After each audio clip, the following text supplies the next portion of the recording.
The community left behind a synagogue register from around the 14 through 1600s, where you can see the slow erosion of Jewish names as they morph into Chinese names with the inclusion of more non-Jews marrying into the community.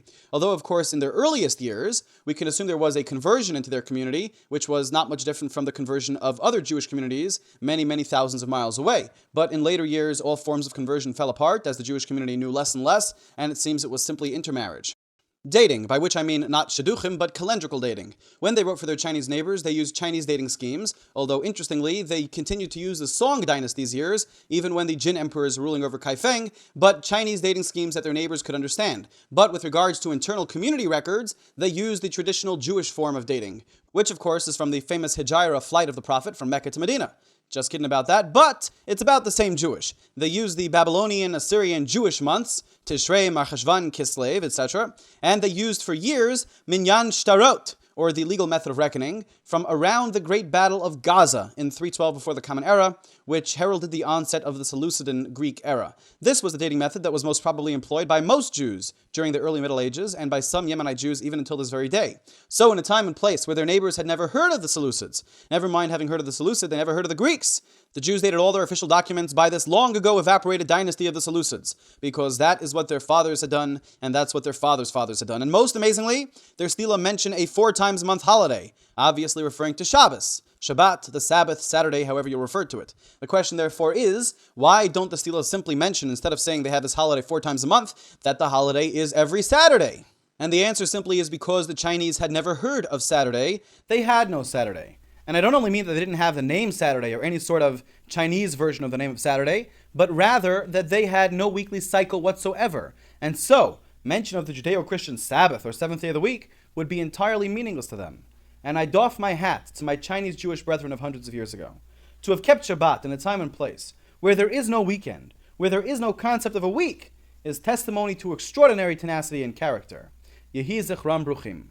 Now let's take a stroll through the synagogue in Kaifeng, sketched and described by some of the Jesuits who came out to this tiny outpost of the Israelites. We are told, first of all, that the shul is referred to as the ancient temple that respects the scriptures of the way, which personally I wouldn't get too excited about, but would simply chalk up to a pretty bad translation made by a non-Jewish translator, who somehow translated the Hebrew into the ancient temple that respects the scriptures of the way, but I'm not certain about that. You see, the Jews in China spent a great amount of effort trying to convince the other Chinese that their religion, the Jewish religion, was essentially the exact same ethos as that of those earlier come to the Middle Kingdom, and so perhaps a deliberately Oriental name was chosen, and the synagogue actually was referred, when it was not spoken of in Hebrew, to the ancient temple that respects the scriptures of the way. In any event, the shul rebuilt and expanded over the years, as well perhaps at some point it decreased in size. We don't know all of the vicissitudes of the synagogue. However, it does seem to have expanded to some degree over the course of the years, and eventually the entire synagogue complex seems in its final permutation to be approximately 350 feet long by about 150 feet wide, built up in classical Chinese architecture, as is readily apparent by the fine drawings etched by visitors to the area, and even more so by its representation in miniature, which can be viewed at the wonderful Diaspora Museum in Tel Aviv. Walking through the synagogue, perhaps the first thing that you would notice, if you knew to look for it, was the fact that the entire synagogal structure faced west. Now, why would the synagogue possibly face west? Well, perhaps it was accidental. However, it's also quite likely that the reason the synagogue faced west is because of the ancient Jewish tradition of facing Jerusalem when you pray. Communities, as well as individuals, would face the site of the Temple Mount. Obviously, today there is no temple, but to face the site of the Temple Mount on the other side of the Wailing Wall when praying to God. And therefore, in the United States of America, that would be to face east, and in China, that would be to face west. As well, very early on in the synagogue complex, you would come across a triumphal arch, a feature which was quite common in Chinese temples, though what was perhaps less common among the disciples of Kung Fu Tzu and Lao Tzu was a triumphal arch that had emblazoned upon it, "To God Most High, possessor of all things." Undoubtedly a translation of something along the lines of La'el Elyon Konei Hakol.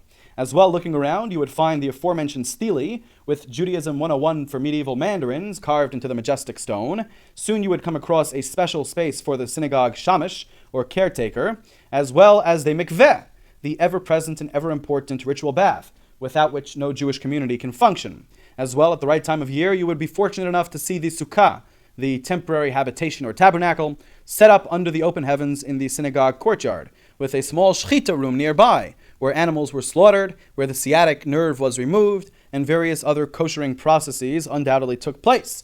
And of course, beyond that, you would come across the ever-present synagogue flogging room. Stam. What do you think this is? Europe? Der Heim? This is civilized China we're talking about.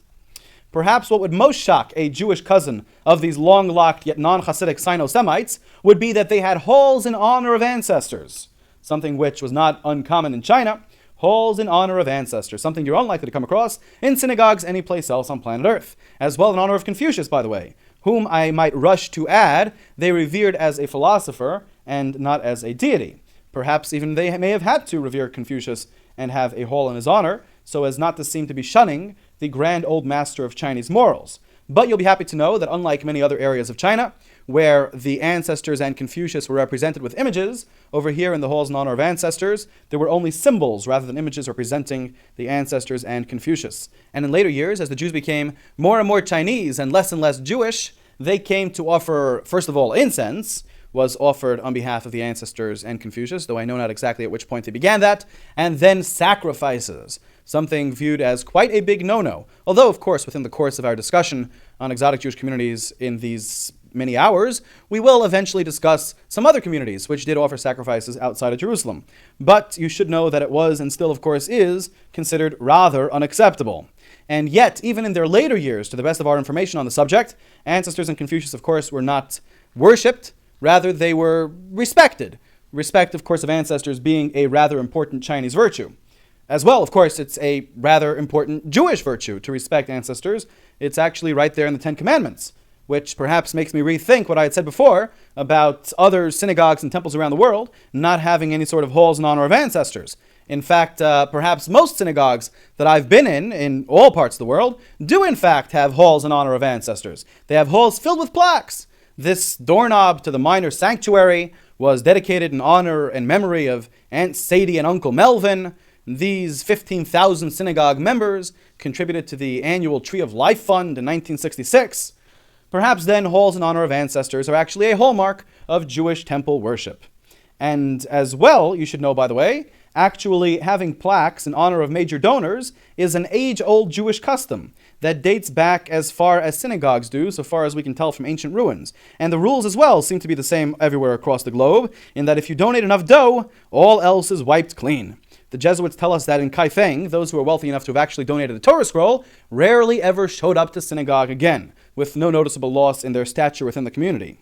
But we shall enter the synagogue. Let us go into the prayer room, the actual prayer room in the synagogue complex, where directly ahead on the Meirevant, on the front wall, was the prescribed impressive imperial tablet in honor of the emperor. But, so that it be clear that the prayers were of course directed not to the emperor, but rather toward a higher power, above the imperial tablet was emblazoned in gold the verse, Shema Yisrael, Adonai Eloheinu, Adonai Echad. Hear, O Israel, the Lord is our God, the Lord is one. And nearby as well in Hebrew, Baruch Shem Kivod Malchuto La'olam Va'ed. Blessed be the name of His, with a capital H. Blessed be the name of His glorious majesty forever. And as well, there were other Hebraic verses in the vicinity. And in the center of the synagogue, where the Torah would stand for it to be read, and you should know that unlike in Ashkenazic communities, where the Torah is wrapped in cloth and is read as it lies horizontally in the synagogue, in most other Jewish communities throughout the world, the Torah is encased in a hard decorative cover and is read as it stands upright. And thus was the case in China as well. The Torah would stand on a raised platform in the center of the synagogue, as is the usual custom in shuls around the globe. But what's of some particular interest regarding this shul, detached as it was from all other shuls for so long, is that the platform was not called by one of its usual names, whether Bima or Teva or Al-Mamar in Arabic lands. Rather, this place, where the Torah stood in the center of the synagogue, was referred to as the Chair of Moses, which is actually quite interesting, as recent archaeological finds seem to indicate that a chair of Moses may have been a mainstay of synagogues throughout the ancient Jewish world, as relics of synagogal chairs of Moses appear to have been unearthed in ancient synagogues from the Holy Land to the Greek Isles. As well, in the ancient Jewish Psikta de Rav Kahana, there is a mention of what appears to be a non-metaphorical Katedra de Moshe. Not to be confused with, I believe it's in Shemot Rabbah, where there is a metaphorical mention of a Katedra de Moshe. This seems to refer to a Katedra de Moshe, a chair of Moses, that people were familiar with, and which, of course, my Christian listeners at least those of you who regularly attend your Bible classes will be able to reference to a mention in the Christian Bible of the ancient rabbis sitting in the chair of Moses as the seat of authority, with, of course, this authoritative cathedra de Moshe, from the Greek cathedra, later being claimed by the popes and bishops in their ability to speak ex cathedra, from the seat of authority, around which cathedrals were built. But I digress. The amount of information currently before us does not seem yet sufficient to authoritatively say exactly what function or purpose the chair of Moses had in synagogues other than the one in China. But in China, we know that the chair of Moses was from where the Torah was read, in the center of the synagogue. And when reading from Torat Moshe by the throne of Moses, the Jew reading the Torah would first cover his face with a thin layer of cloth, likely in relation to the biblical account of Moses descending Mount Sinai with the 10 Commandments, with his face radiant, owing to which he covered his face with a thin cloth, a masveh. And hundreds of years ago, from whatever parent community these Chinese Jews had come, they had the custom of the Torah readers covering his face like Moses when reading from the Bible. Moving on up to the front of the room, we see, of course, the Aron Kodesh, the Holy Ark, wherein reside the Torah scrolls when they are not being read, except that Yehudei Sin referred to the ark in their synagogue as Beit El, the house of God. It was, by all accounts, a beautiful ark, square on the outside and rounded on the inside, with 13 Torah scrolls ensconced therein, each one on its own distinct stand, surrounded by a tent of curtains made up of the most beautiful silk. And uniquely, this Beit El was actually a walk-in ark, where the rabbi alone would enter to pray in the solitary company of the scrolls.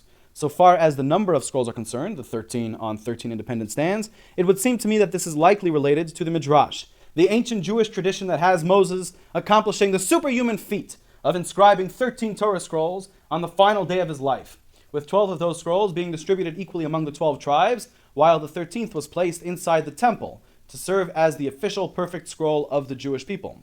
And my evidence for this connection between the number of Torah scrolls used and the Midrash, or perhaps a similar story to the one in the Midrash that we have today, relates to the fact that prior to the great flood against the besiegers of the city in 1642, when the temple was destroyed, there appears to have been 13 scrolls in the synagogue, and in the immediate aftermath of the deadly flood, 2 young Jewish boys climb into what remained of the synagogue to rescue what scrolls they can from the waters, with the community immediately setting itself about salvaging and repairing the fixable scrolls, and rewriting from scratch brand new scrolls, such that they not be left with less than 13 scrolls in total, with their most ancient or precious scroll being termed the Scroll of Moses, and the others referred to as the 12 tribes.